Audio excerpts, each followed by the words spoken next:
Assalamualaikum warahmatullahi wabarakatuh. Kembali lagi di channel Nurahat, channel yang insya Allah akan membahas masalah dunia spiritual dan kehidupan sehari-hari. Sebelum kita masuk ke materi, insya Allah pada kesempatan kali ini kita akan membahas masalah tipu daya jin pendamping. Untuk mengetahui jin pendamping itu gambarannya seperti apa. Sebelum kita masuk ke materi, jangan lupa subscribe, like, komen, dan share, serta nyalakan notifikasi di bawah ini. Oke, baik. Berkaitan dengan jin pendamping, di sini yang saya maksud adalah jin kodam. Jadi kalau manusia itu lahir ke bumi itu sudah mempunyai jin pendamping. Ini bisa disebut mungkin bahasanya Horin. Horin itu jin yang menyertai manusia sejak lahir. Jadi saat manusia lahir itu ada Horin dari jin, ada juga pendamping dari malaikat. Namun pada kesempatan kali ini yang akan kita bahas adalah jin yang kodam atau jin yang dari luar. Mungkin seperti itu. Sebelum lebih jauh, apa sih itu jin? Jin itu diambil dari bahasa jana. Jana itu artinya adalah tersembunyi atau tidak kelihatan. Makanya biasa orang menyebutnya adalah jin. Jin ya pastinya adalah makhluk halus. Makanya kalau bahasa kami, bahasa saya menyebut jin adalah makhluk halus. Makhluk yang tidak akan bisa dilihat dengan mata telanjang. Itu saja. Mungkin supaya ngobrolnya atau penyampaiannya lebih rileks, lebih banyak yang dikupas, mungkin akan dibantu dengan teman saya. Mungkin ada pertanyaan atau apa, silahkan monggo di belakang layar, nggak apa-apa bertanya. Kalau menurut sampean, ada berapa metode buat pengambilan ataupun mempunyai kodam? Kalau bicara masalah metode, itu tentunya mungkin banyak beragam ya, tergantung syarat dan ketetapan orang yang mencari. Cuman biasanya jin kodam pendamping ini didapatkan dengan turunan atau dengan laku spiritual. Laku spiritual ini bisa mungkin berdiam diri atau kalau bahasanya bisa dibilang bertapa lah. Kalau bahasa ini ya mungkin tafakur dan lain sebagainya. Berdiam diri mungkin di suatu tempat atau di atas batu besar atau di goa atau di mana dengan perlengkapan yang memang tujuannya untuk mencari kodam pendamping. Ada juga yang berkaitannya dengan keturunan. Jadi memang sudah ada dari nenek-neneknya. Jadi memang yang mencari kodam pendamping atau jin pendamping ini tadi adalah kakeknya atau buyutnya dengan kesepakatan siap menjaga atau mengikuti dia sampai ke cucunya, sampai keturunannya. Seperti itu. Jadi warisan ngomong. Ini agak lucu juga, jin kok diwariskan ya kan. Kalau mewariskan itu kan ya harta atau apa ya mungkin lebih manfaat. Mewariskan jin itu kurang kurang seru lah bagi saya seperti itu. Mungkin seperti itu. Kalau keturunan itu, jin pendamping yang keturunan itu, dari umur berapa si bocah tersebut didampingi jin kodam tersebut? Dari sejak lahir. Jadi biasanya kan yang dijaga pertama kan ibunya. Jadi begitu, yang dijaga ibunya, terus waktu ibunya mengandung ya ikut menjaga, berarti kan gitu sampai dengan dia lahir kan gitu. Cuman karena jin ini yang kontrak ini cuma satu, sedangkan pasti beliau yang tadi mencari tadi punya banyak anak atau punya banyak keturunan, pasti kan tidak mungkin semua dijaga kan gitu. Pasti ada salah satu yang memang dipilih gitu. Jadi dipilih memang diikuti oleh jin tadi ya, berkaitan dengan cara memilihnya gimana, mungkin ya itu selera selera jinnya tadi, mungkin ada tanda tertentu atau mungkin ada aura tertentu yang sesuai selaras dengan jinnya tadi atau bagaimana. Apakah bisa ada penolakan dari bocah tersebut biar tidak kena jin kodam yang keturunan tersebut? Bisa, tapi biasanya sudah telat. Jadi saat bocah itu masih kecil, namanya bocah kecil kan polos. Jadi ya apapun yang terjadi di sekelilingnya dia ikuti. Mungkin kadang-kadang dia ada teman ngobrol atau ada teman main atau kadang-kadang malam ada yang jaga atau bagaimana kan gitu. Biasanya dia tidak akan ada penolakan. Maksudnya ya santai, rileks karena bocah kan ya mohon maaf namanya juga bocah. Jadi belum bisa berpikir, cuman mengikuti alurnya saja kan begitu. Setelah sudah dewasa, setelah sudah paham, itu baru dia akan ada penolakan. Kenapa akan ada penolakan? Karena seperti di judul yang tadi disampaikan, ini berkaitan dengan tipu daya jin pendamping. Karena saat orang itu baik laki-laki apa perempuan itu mempunyai jin pendamping, kodam yang disebut maksudnya, ini sangat merugikan. Kenapa demikian sangat merugikan? Karena akan ada hal-hal yang karena sudah dalamnya ikatan di antara kedua belah pihak tadi saling nyaman dan lain sebagainya, itu si jin tadi itu pengen diutamakan. Jadi tidak pengen dikeduakan. Jadi kalau seandainya laki-laki dia punya pasangan perempuan ya otomatis dibuat supaya perempuan itu tidak mau, ataupun saat sudah cinta lama-lama tahu-tahu jadi benci. Terus kalau berkaitan dengan masih masih pacaran ya terus putus, terus pergi dan lain sebagainya.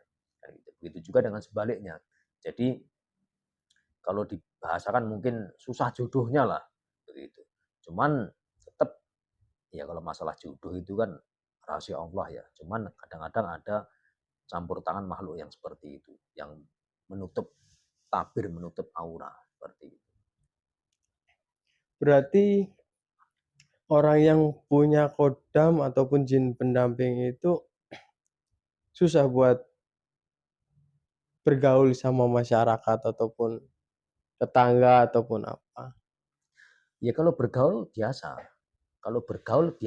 Cuman kalau berkaitan dengan ikatan batin, maksudnya pasangan begitu, itu biasanya, tapi mungkin tidak semuanya. Biasanya akan sulit.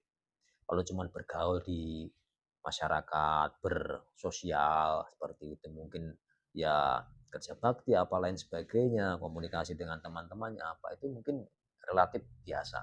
Tapi kalau sudah masuk ke masalah mungkin asmara lain sebagainya itu sudah mulai sensitif. Biasanya akan mulai ada penolakan dari pihak ya jin tadi, akan mengganggu, akan begini dan lain sebagainya. Begitu. Dan akhirnya ya biasanya kalau pacaran tidak pernah lama dan lain sebagainya. Mungkin sudah usia, kalau laki-laki mungkin sudah usia 35 lebih atau berapa kok susah mencari pasangan dan lain sebagainya. Begitu juga dengan sebaliknya, mungkin perempuan sudah usianya sudah mungkin mendekati 30 tapi belum laku-laku atau bagaimana. Begitu. Kalau berkaitannya dengan gangguan lah ya, kalau bicara masalah laku dan tidak laku itu kan tetap saja saya bilang tadi itu perkara yang gaib, hanya Allah yang tahu. Apa bisa jin pendamping ataupun kodam itu dikirim ataupun kiriman dari orang? Kalau jin pendamping atau kodam, tentunya tidak bisa kalau dibilang kiriman. Mungkin bahasanya lain, bukan kiriman. Mungkin kalau diminta dari orang lain mungkin bisa. Tapi kalau kiriman itu konotasinya negatif. Jadi kiriman itu biasanya kalau berkaitan dengan dunia halus, dunia jin tentunya itu pasti berkaitan dengan mungkin sihir, santet dan lain sebagainya. Yang tujuannya pasti tidak baik di waktu itu langsung. Jadi kalau jin pendamping kan awalnya seolah-olah itu membantu gitu. Jadi punya kesusahan membantu, punya kerepotan membantu, punya apa membantu kan begitu. Tapi akhirnya lama-lama karena sudah keterikatan ya akan itu tadi menjadi protek, menjadi istilahnya emosian dan lain sebagainya. Tapi kalau berkaitan dengan kiriman ya itu berkaitan dengan sihir atau gangguan halus tadi.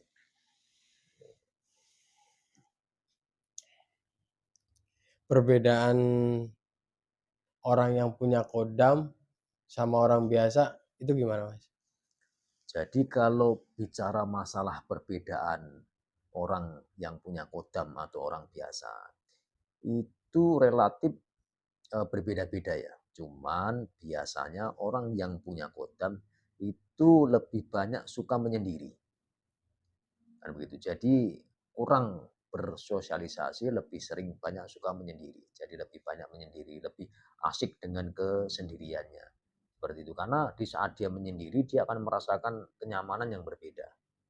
Beda dengan halnya kalau dia ngumpul dengan orang yang uh, ini dan itu, kan begitu. Tapi ini hanya ciri-cirinya saja ya.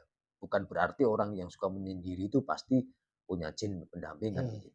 Cuman biasanya seperti itu. Satu gitu. Keduanya orangnya kalau laki-laki itu biasanya temperamennya agak agak tinggi biasanya. Kan gitu. Apalagi kalau berkaitan dengan pegangan. Jadi tidak hanya jin pendamping, dia mungkin punya barang yang mungkin kita bisa ilustrasikan mungkin cincin atau mungkin gelang atau apa pusaka atau apapun yang menjadi dia pegang.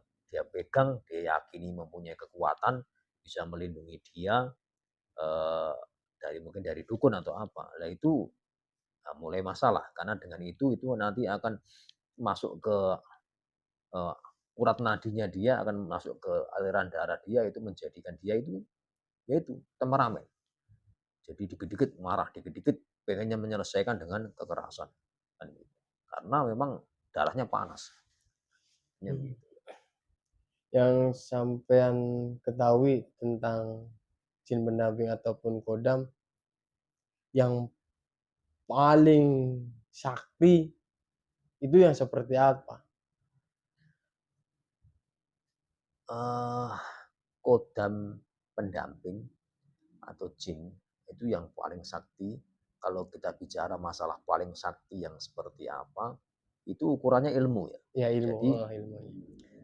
ya maksudnya ukurannya ilmu itu tidak hanya ilmunya si jin, itu berkaitan dengan orang yang melihat kan gitu. Tapi jin pendamping itu akan menjadi tambah sakti, akan menjadi tambah hebat apabila itu benar-benar diyakini keberadaannya dan ibaratnya dipuja-puja, disanjung-sanjung oleh orang yang mempunyai jin pendamping tadi. Dan gitu. Secara tidak langsung pujiannya orang tadi, pujaannya orang tadi itu akan menambah kuat jin pendampingnya. Dan gitu. Jadi ukurannya kalau bicara yang paling sakti itu seperti apa susah. Tapi bagi saya ya bagi saya pribadi semua tidak ada yang kuat karena kekuatannya hanya datang dari Allah. Kan begitu. Karena kita harus iman kita manusia diciptakan dari eh, 4 unsur yang lebih lengkap dibandingkan dengan jin yang diciptakan hanya dari satu unsur yaitu unsur api. Dan gitu. Berarti semakin kita syirik terhadap Allah, semakin dia mewujudkan kesaktiannya. Berarti begitu. Iya, jadi semakin kita itu menyekutukan Allah, jin pendamping itu akan semakin hebat. Karena apa? Karena jin pendamping itu punya ketua, punya pimpinan. Pimpinannya siapa? Ya tentunya pimpinannya adalah iblis. Gitu. Itu pimpinan tertingginya. Jadi ibaratnya dia mendapatnya hadiah karena dia berhasil mempelencengkan, dia berhasil menjerumuskan manusia tadi. Gitu. Makanya ibarat dia kerja itu selalu dapat transparan terus. Ini lo bayaranmu, ini lo upahmu. Begitu. Karena memang yang paling dicari oleh jin adalah pengakuan. Pengakuan tentunya jin yang tidak beriman. Karena jin juga dibagi menjadi dua. Jin yang muslim dan yang tidak muslim. Namun berkaitan dengan jin pendamping itu pasti tidak muslim. Kalau dibilang jin pendamping muslim, baik begini, begini, begini. Menurut saya tidak. Kalau memang dia itu sudah menjadi jin muslim, bukan seperti itu, eee, apa ya, rutinitasnya bukan seperti itu, bukan kok ngikutin orang begini-begini, tidak. Berarti walaupun dia yang jin pendamping tersebut kalau dilihat pakai sorban, terus pakai apa namanya, tasbih, itu belum tentu Islam, itu belum tentu Islam, apa namanya, Belum tentu muslim gitu ya. Muslim, Ya itulah tipu dayanya jin. Makanya kadang-kadang ada orang yang kesurupan ditanya, "Saya ini Islam, saya ini Muslim, saya ini apa?"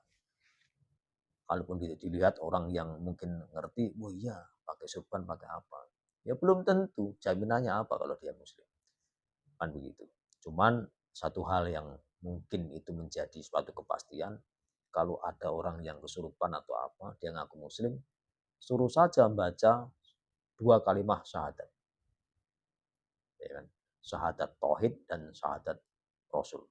itu bagi orangnya atau bagi Ya orang yang kemasukan jin tadi, suruh baca saja bisa apa tidak, kan begitu. Kalau memang dia betul-betul kerasukan jin, suruh baca dua kalimat syahadat tadi, dia lancar membacanya, dia bagus membacanya, ya mungkin betul dia jin muslim, tapi jin muslim yang lagi nakal.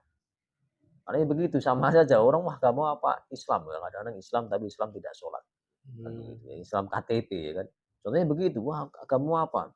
Istilahnya Islam, iya Islam tapi masih nakal, kan begitu. mmm, Jadi belum belum benar-benar yang bertauhid, hanya menyembah kepada Allah, kan gitu. Ya memang kadang-kadang seperti itu, sama hanya dunia dunia halus, dunia jin itu ya sama dengan dunia manusia ini. Ada yang mungkin manusia, ada yang keduniaan, ada yang mikirin hanya dunia saja, ada apa. Kalau agama ya ya Islam atau mungkin yang lainnya. Ya samalah agamanya apa tapi dia tidak melakukan tuntunan agamanya, kan gitu. Cuman berkaitan dengan ini kita membahas masalah Islam ya. Jadi kenapa kita condong ke Islam karena saya sendiri Islam. Kalau yang di agama di luar itu saya tidak tahu, kan begitu. Jadi ya sama halnya begitu. Dunia jin pun begitu, ada yang taat dan tidak, ada juga yang tidak taat. Kalau berkaitannya dengan muslim. Kalau yang tidak muslim udah jelas tidak taat kalau tidak muslim, kan. buat teman-teman yang di sana ini, Mas, biar lebih tahu dan paham bahayanya punya jin pendamping ataupun kodam. Jadi ini mohon maaf saya ingatkan, mau dibilang jin pendampingnya itu sekuat apapun, itu bagi saya tidak ada apa-apanya. Bukan kok saya menyombongkan apa masalah keilmuan atau pemahaman saya, tidak. Cuman bagi saya tidak ada apa-apanya. Kenapa tidak ada apa-apanya? Karena yang bisa memberi kita keselamatan, yang bisa memberi kita apapun itu di dunia ini, ya hanya Allah. Hebat apapun jin, ya tetap tidak ada apa-apanya. Kan gitu. Makanya mohon maaf kadang-kadang ada orang yang berbangga diri, "Oh, saya punya jin pendamping macan atau saya punya jin pendamping istilahnya ulama atau apa sebagainya." Itu bagi saya tidak ada gunanya dan tidak perlu dibanggakan. Kalau perlu dihilangkan, tidak ada gunanya, tidak ada manfaatnya. Semuanya kita pasrahkan, kita sandarkan kepada Allah, kan begitu. Kalau mau bicara masalah jin itu mau bagaimanapun banyak tipu-tipunya, apalagi yang berkaitan dengan jin pendamping. Itu pasti banyak mudorotnya daripada manfaatnya.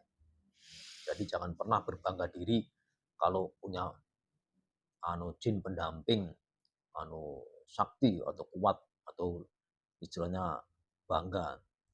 Dari bangga itu saja itu sudah mulai melenceng. Gitu. Harusnya kalian teman-teman semuanya itu bangga apabila kita bisa berperilaku baik. Bangga pun harus bangga yang disimpan, maksudnya bangga yang bukan disebar luaskan, dibicarakan, kan gitu. Maksudnya kita bangga dengan hanya kita manusia biasa, ditakdir Allah untuk sujud, ditakdir Allah untuk beramal ibadah soleh, seperti itu. Kita bangga karena kita dekat, ditakdir dekat dengan Allah, ditakdir berperilaku baik. Gitu. Jadi tidak perlu yang berbangga untuk masalah hal-hal eh, yang berkaitan dengan jin seperti itu tadi, apalagi yang berkaitan dengan jin pendamping, itu sangat tidak baik. Buat teman-teman yang sudah ada kodamnya, itu baiknya cara menghilangkannya itu gimana, Mas? Kalau bicara masalah gimana cara menghilangkannya, tentunya kita harus tahu dulu dari mana dia dapatnya, kan begitu. Dan Kalau kalau semisal dari keturunan, kalau dari keturunan itu bisa dengan cara ruqyah, kan begitu. Bisa dengan cara ruqyah atau bisa juga dengan cara belajar ilmu. Belajar ilmu itu maksudnya bukan kok pasti harus spiritual, enggak juga. Kalau memang yang tidak mau dengan itu ya bisa belajar ilmu yang berkaitan dengan agama, ngaji dan lain sebagainya. Tapi harus dia kuatkan tauhid dan imannya, karena pasti gangguan itu pasti akan berat. Tapi tentunya sebelum kita mulai belajar ngaji atau apa ya harus diruqyah dulu, dibersihkan dulu jasadnya. Kan gitu, wadah disucikan dulu. Setelah itu ya kita isi dengan ilmu yang baik tadi. Dengan ya ngaji, dengan amalan-amalan yang lainnya seperti itu. metode ruqyah yang baik buat ngeluarin jin keturunan itu gimana? Sebetulnya baik itu jin keturunan atau jin yang dia cari, itu kalau masalah bicara masalah ruqyah ya sama. Jadi ruqyah itu kan ada dua. Jadi ada ruqyah syariah, ada ruqyah syirikiyah. Jadi yang syari itu yang istilahnya dicontohkan dan diajarkan dari dulu saat coba-coba dari Rasulullah. Kalau syirik itu ya berkaitan dengan hal yang tidak diajarkan, syirik yang buruk kan begitu. Ya tentunya ya yang dibacakan ayat-ayat suci Al-Qur'an yang baik seperti itu. Makanya biasanya ruqyah itu kan kalau berkaitan bahkan dengan ilmu pun pasti yang dibacakan adalah ayat suci Al-Qur'an kan gitu. Eh, dan pendukungnya ya mungkin biasalah kalau memang ini kita pakai tikar atau pakai alas atau pakai apa supaya tempatnya bersih, supaya tempatnya bagus kan begitu. Ya nggak mungkin kita kan di rumput-rumput kita rukiah kan ya tidak bagus kan begitu, atau di tanah yang kotor kita rukiah kan tempatnya nggak bagus. Ya pasti di tempat yang bagus begitu. Ya insya Allah kalau memang yang membacakan itu tulus, ikhlas dari dalam hati dan benar, insya Allah bisa membersihkan. Membersihkan ya. Dan tentunya setelah dibersihkan, dia harus dipagari dengan kekuatan iman tadi. Ya dengan cara apa ya? Berbanyak amal ibadah yang baik. Seperti itu. Yang terakhir, Mas, buat teman-teman yang sudah punya kodam ataupun sudah menjalani entah itu keturunan, entah itu ngambil ataupun dikasih, nasihat dari sampean, Mas. Ya, dari saya pribadi tentunya harapannya selalu ya sandarkanlah semuanya hanya kepada Allah. Jadi tidak ada yang bisa memberi manfaat atau syafaat apapun berkaitan dengan makhluk halus tadi kecuali hanya ridho Allah, datangnya dari Allah. Jadi bagi saya sarankan bagi yang sudah terlanjur mempunyai jin pendamping yang kemarin-kemarin kalian teman-teman semua bangga-banggakan atau mungkin kalian anggap ada, ya lebih baik dibersihkan, disingkirkan karena itu tidak ada manfaatnya. Jangan khawatir nanti akan begini, nanti akan begitu gitu. Jadi bagi kita yang beriman khususnya umat muslim, tanpa dan adanya makhluk halus itu tidak akan merubah apapun karena yang menentukan takdir kita hanya Allah. Jadi jangan khawatir, wah kalau tidak ada A nanti kita akan begini, kalau tidak ada A nanti kita akan mudah diserang kan gitu. Ya dengan kita memperkuat, mempertebal iman kita, keilmuan kita, keyakinan kita kepada Allah itu saja sudah cukup untuk menghalau hal-hal yang seperti itu. Karena memang yang paling nikmat, yang paling enak itu kalau kita dekat dengan Allah. Karena apa? Kita ilustrasikan saja seandainya saya pribadi, saya punya keluarga, saya punya kekasih contoh, kalau jangankan kok kekasih saya tadi mau istilahnya disakiti orang atau digoda orang atau bagaimana bahasanya, cuman didekati orang saja kan pasti saya sudah tidak terima, saya udah panas kan gitu. Itu kalau boleh digambarkan seperti itu ya, tentunya Allah tidak bisa digambarkan seperti itu. Setidaknya kalau kita sudah dekat dengan Allah dan menjadi kekasihnya Allah itu, kalau ada yang mau berbuat jahat kepada kita, pasti Allah yang tidak ridho, Allah yang tidak terima. Seperti itu. Yang lain cukup Nah, ya. Oke, terima kasih. Mungkin sekilas saja yang perlu diingat itu tadi, tidak ada yang bisa memberi syafaat, yang ada yang bisa memberi manfaat kecuali ridho yang datangnya dari Allah. Maka dari itu saya sarankan bagi teman-teman jangan pernah, atau yang sudah terlanjur silahkan dihilangkan, yang mempunyai jin pendamping karena itu tidak ada manfaat. Terakhir yang perlu saya ingatkan, selalu kebenaran hanya milik Allah. Kita manusia hanya memanfaatkan ilmu yang diberikan Allah, berupaya memenuhi takdir kita sebagai manusia. Itu saja. Akhir kata, wassalamualaikum warahmatullahi wabarakatuh.